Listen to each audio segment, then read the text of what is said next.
So that's a pretty intense study of animal husbandry and gardening and studying of plants. And what what did you do besides garden in your life? I mean, you haven't always just been a gardener. Well, when I was a teenager, I was a wild child. Did you wear the flowers in your hair? I wore flowers in my hair. I went skinny dipping at the lake. I ran around with my friends until 2 o'clock in the morning in the summertime.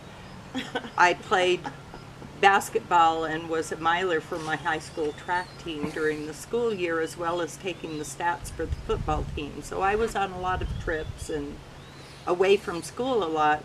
However, I did maintain a straight A average at school. This is good. This So, is good. but the most interesting part of my childhood is that when I was 6 years old, I was badly burned with scalding water. And I spent 8 years recovering from that with 14 reconstructive surgeries and bandages throughout most of my childhood. I had a lot of doctoring. Mm-hmm. And part of that doctoring was very unconventional at the time because my parents allowed me to be treated by the Native American people. And the elders would come and get me and carry me usually to the lake or up on a mountaintop. Any weeds that stuck to me that stuck to my bandages as they carried me along, they would pick, and that was what they used in the potions and in the sweats that they put me through. So from the time I was 7 years old, I spent a large portion of my summers with the elders. And over a course of 13 years of studying with the elders, I probably studied with 250 to 280 Native American people that knew pieces. They knew about this herb, or they knew about that spiritual tradition. Most of them did not know it all. Right. They knew parts and pieces, and they would tell me, Chi-Chi, remember this. And they would tell me once. And a lot of it I forgot because I grew to be a normal teenager and knew everything and was rebellious, and I walked away from it for a long time.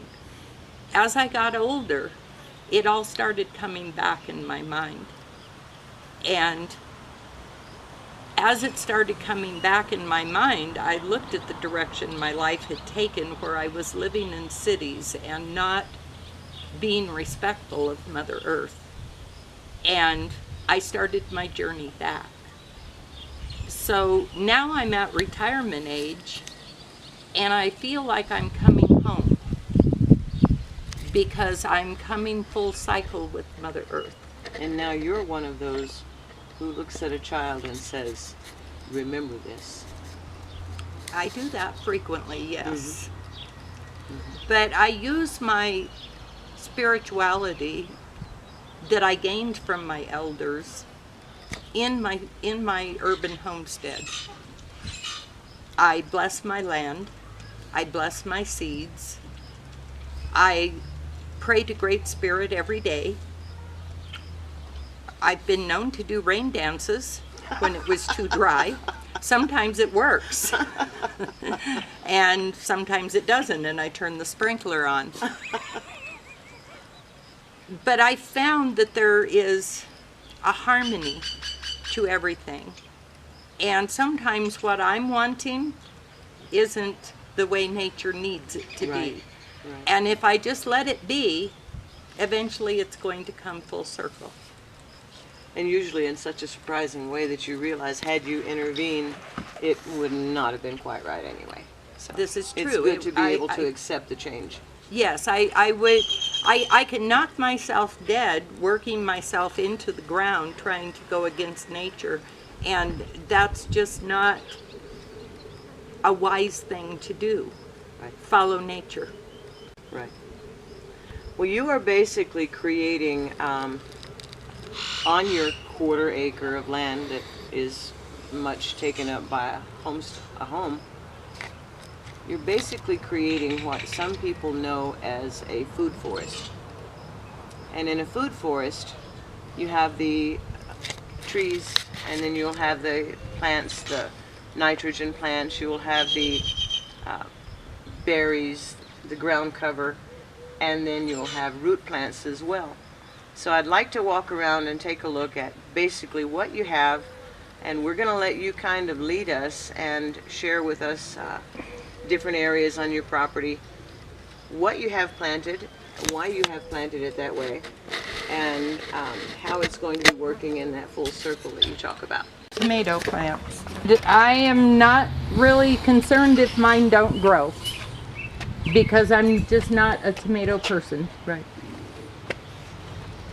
And I think canned tomatoes are a staple in in a kitchen. I use tomatoes for seasoning rice and almost any meat plate, chicken, beef, whatever. I can use tomatoes, chopped, diced, pureed, whatever. So. But this is kind of my statement of when you're gardening on limited space, right. You want to plant what you know you're going to use. Absolutely. And we eat a lot of tomatoes, but I'm not good at growing tomatoes. So I have very limited space to say, okay, I tried to grow a tomato. I tried it again this year. I didn't waste a lot of garden area on something that I know I'm not good at. Right. So Good I idea. will buy my tomatoes and use my space for the things that I know I can make grow. So part of self-sustainable gardening is to have your perennial vegetables as well as your fruit. So this is garlic in these tubs. The last tub over there is a sweet potato. Okay. So one tub of sweet potatoes is enough for my husband and I for a year, so I only have one tub. The garlic is like the onions. I won't have garlic this year, I'll have garlic in the spring. So it'll grow through the winter. When I pull one, I'll replant one. So it'll just continue on. So you pull a whole bulb and you plant a clove, correct? Right. Right. The first year what you're going to get is a bulb like an onion. But over the winter, in the spring, it'll have the cloves coming around it. Okay. And then this is my strawberry tower, which unfortunately the hard freeze got my strawberries, so I have to replant them. But the watering system, it waters from the top down. And I have I see lever one up growing, here. Lila. Yeah, Right there. Yeah, A little one. There it is. That one made it. Now these buckets cost you a lot of money, I'm sure. These buckets were free at my local bakery. Ah, it's good. We use buckets for a lot of things, and we get ours also from local bakeries. And I do have them sitting on an upside down flower pot that one of my fruit trees came in because I didn't want strawberries on the ground. Right. Now, what is this large plant over here? This large plant here is a potato tower. So it's several plants, and you. So, right, you make your straw nest, Okay. and you put your soil in your nest, and then you lay your potatoes so that the eye is pointing out around the edge. And then you cover it with soil, and you build another straw nest, and you layer it about every 8 inches all the way up the tower. How do you harvest them? In the fall, when the plants die down, you just leave it. Before a hard freeze, you come out and you unwire it from your post, tip it over on its side, and shake everything out onto a tarp. No dig. No dig. No dig potatoes. It just shakes out onto a tarp. You can even unclamp your cage and pull your cage off of it, and you'll just have this big round thing that you just pull apart with your fingers, and your potatoes are right there on your tarp. Can you leave your potatoes in there all winter? Not at this elevation because it freezes too hard. But if you put a sleeping bag around it, you Right. might be able to. Okay. You would have to insulate it. Sleeping potatoes. Sleeping potatoes. But when you do take it apart, then you take your soil and your straw and you put it in your compost bin, and you start with fresh soil and fresh straw every spring. Okay. And that keeps your potatoes from getting diseases. And I only planted one of them this year. I have 3. I only planted one. So this is what they look like before you started. This is what stuffing they them look with the like straw. before I start. And this is what the irrigation looks like. Each one of these tubes has a lever on it that I can turn water on individually to anything. So I can expect to get 150 pounds of potatoes out of each tower. Wow, 150 pounds out of each tower. Yeah. And this is just PVC with holes drilled in it. It's got an attachment for a water faucet. Yep. That's all it is. My husband's very handy at putting that sort of stuff He's an together. engineer, right? Retired engineer? He's a retired engineer, and I'm a retired creator. Right. I think I'm retired. I don't think you're retired. Okay, are we going out this gate? We can go out this gate.